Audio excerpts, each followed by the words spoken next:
The Tao of Self-Confidence, episode 430. Welcome to the Tao of Self-Confidence, where I share stories of amazing women who have discovered their inner journey to self-confidence. Visit our website at thetaoofselfconfidence.com. Your inner journey to self-confidence awaits. Well, hello friend. Welcome to the Tao of Self-Confidence, where I share stories of amazing women who have discovered their inner journey to self-confidence. I'm your host today, Sheena Yap Chan, and today, before I start on today's episode, I wanted to let you know that this will be our last episode before the holiday break, and we will be back on January 8, 2018 for more amazing interviews and stories. Today, I have a phenomenal lady on the show today. She is a writer, a blogger, a social media consultant, and also the host of Talking Taiwan podcast. And I'm really excited to have her on today to share her story with us. So without further ado, I'm going to introduce you to Felicia Lin. Felicia, how are you today? Maybe you can fill in a little bit more about yourself to our listeners.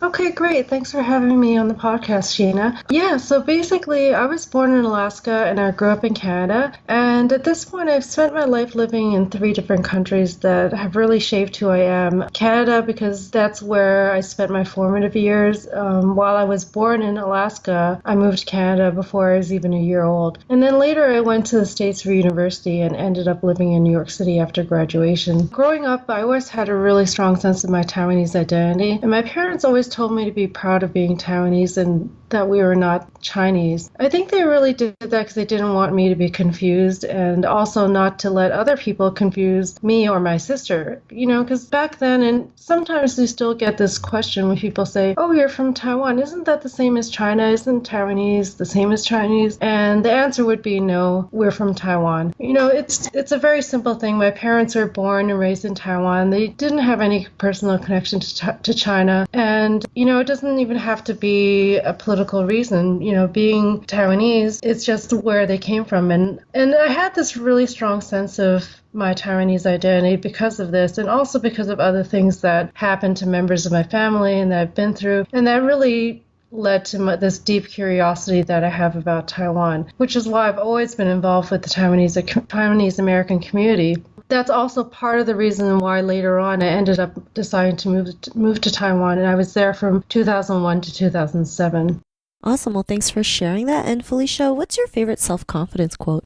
The quote that comes to mind, it's not exactly a self-confidence quote per se, but it's a quote that I really love from this author, Gay Hendricks. He's the author of this really great book called The Great Leap, and I recommend that book to anybody who's thinking about how to get out of their comfort zone and really reach all of their goals. In the book, he had this quote that he recommended that people say to themselves and think about. The quote is, I expand in abundance every day as I inspire those around me to do the same. For me, whenever I hear this quote, it really reminds me that I have a lot of great things that I want to accomplish, and that every time I take steps towards achieving my goals, I'm also being an example for other people in my life, other people who also have really lofty goals that they want to accomplish. So I think through my example of my friends seeing me pursuing my goals, and it gives them some hope and some confidence to reach their goals as well. And at the same time, when I think of that, it gives me the confidence and encouragement to keep going to reach, all of the things that I'm trying to achieve. Awesome. Well, thanks for sharing that. That is a really great quote that you mentioned. And in your own words, how do you define self-confidence?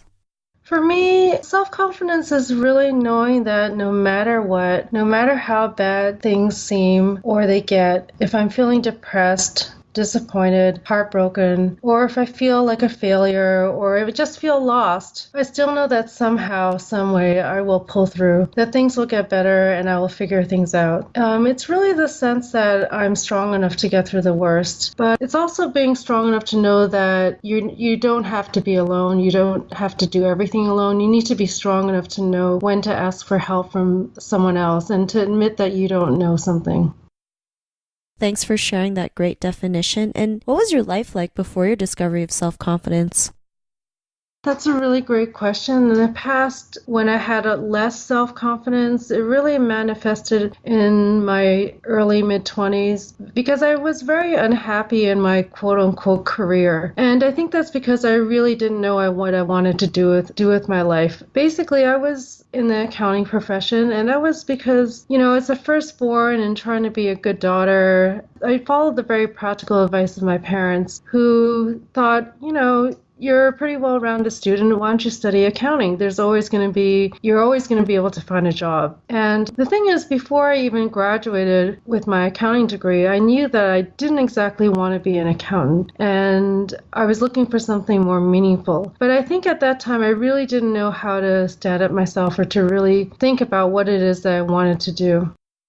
Thanks for sharing that. I think that's something as Asian, women and Asian children we go through, right? Especially, trying to be the good daughter, right? Trying to just obey what our parents tell us to do. That's a common profession, being accountant, a doctor, a lawyer, right? Strive to be things like that for our parents, and because they think, it's what will help us in the end. And sometimes it's not for us, right? Sometimes we know there's something more out there, but we're also scared at the same time because, we're, I guess, brought up sometimes to fear the unknown. And, what was that point in your life where you realized you were more than just, what your career was? You can go out there and be the person that you are and start blogging, start writing. What was that aha moment in your life?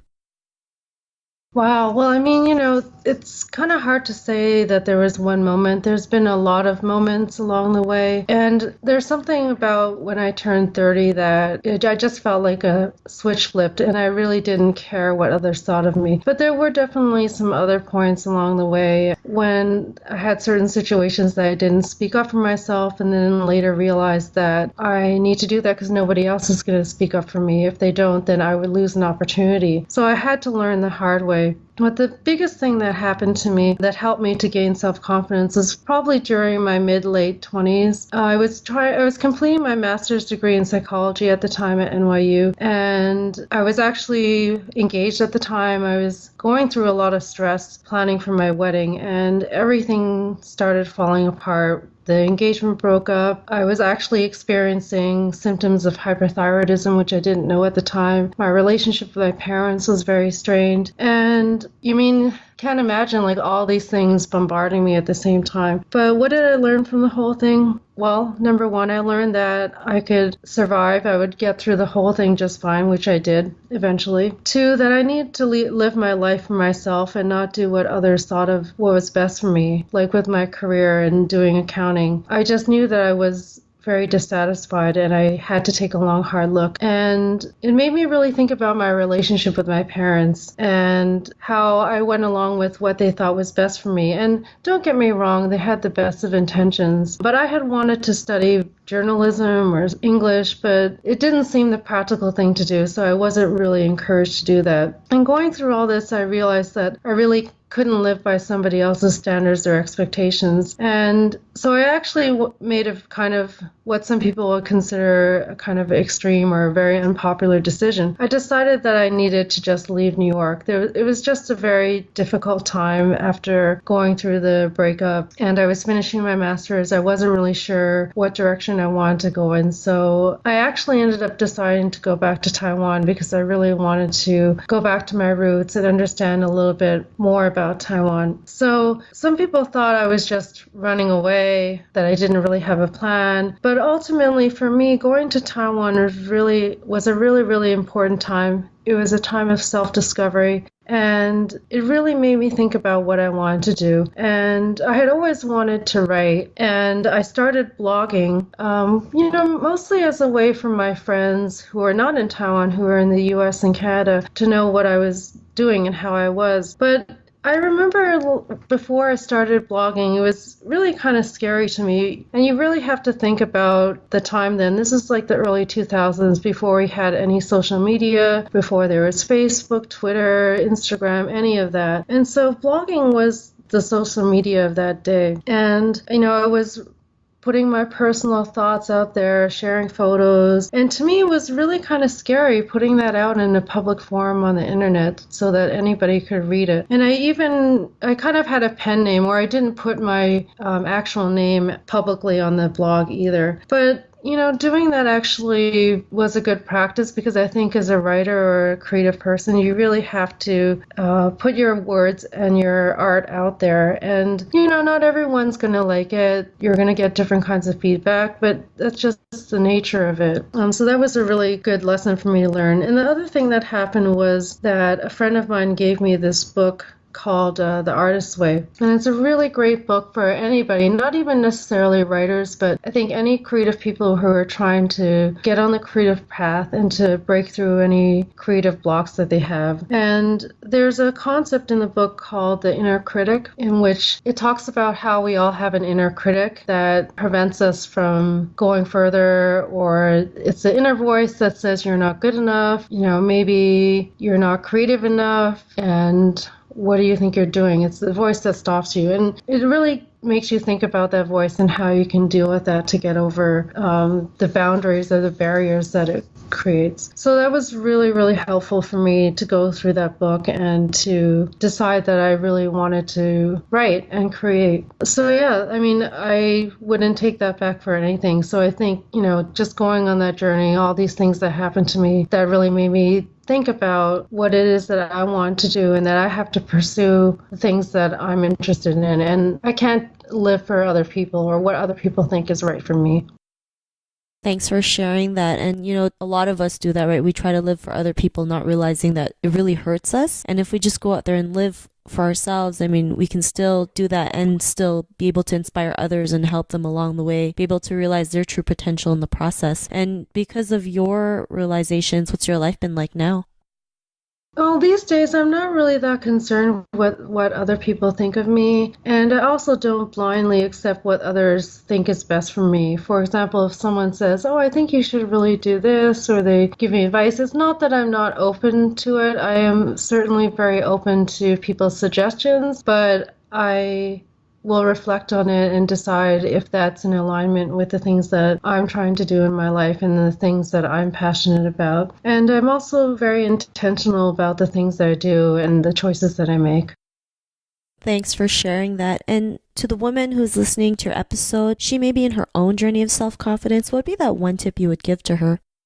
I'm not sure if I have one tip, but I have a couple things to say. First of all, I think it's a constant process, and that you shouldn't be afraid if there's something that you don't know or you're not sure about, and that you should always take the approach of trying to figure things out and to see how you can improve yourself. So for me, I tend to be a more introverted person, but I've had to deal with that a lot. And especially when I'm in a new and unfamiliar situation where I don't know anyone, I feel that tendency coming out. So the way that I've learned to deal with that is just by being aware of that and trying not to feel so self-conscious when I'm in situations like that, and focusing on connecting with other people and the people who really seem to be genuine and genuinely interested in getting to know me or having a conversation with me. If I do come across people who are not so receptive, then, I try not to take it personally, and then I'll just move on. And the times that I do realize that I don't feel so self-confident, it's usually because I feel insecure about something. Like if I'm in a situation and I need to defend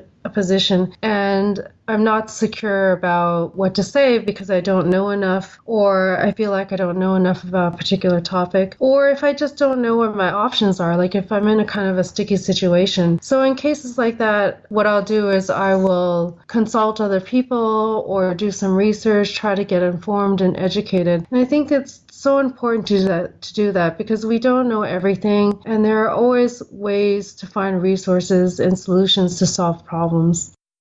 Awesome. Well, thanks for sharing those amazing tips, Felicia. And if our listeners wanted to get to know a little bit more about you and what you do, or check out your podcast, is there any links or social media profiles we could connect with?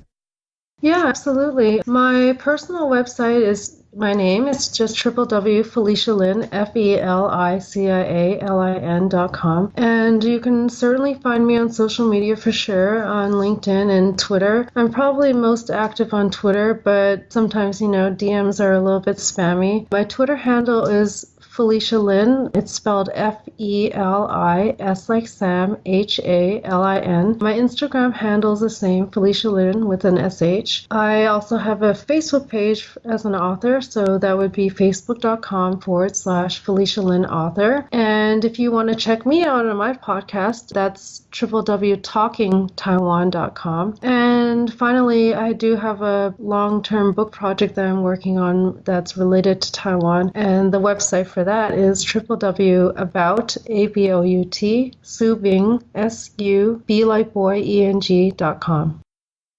Awesome. Well, thanks for sharing that, Felicia. And to our listeners, if you want to connect with Felicia, you can also head on over to thetaoofselfconfidence.com and search for Felicia's name. Her show notes will pop up along with everything else that we talked about. And I just really want to thank Felicia for taking the time to share her story and tips with us on self-confidence. So thank you so much, Felicia.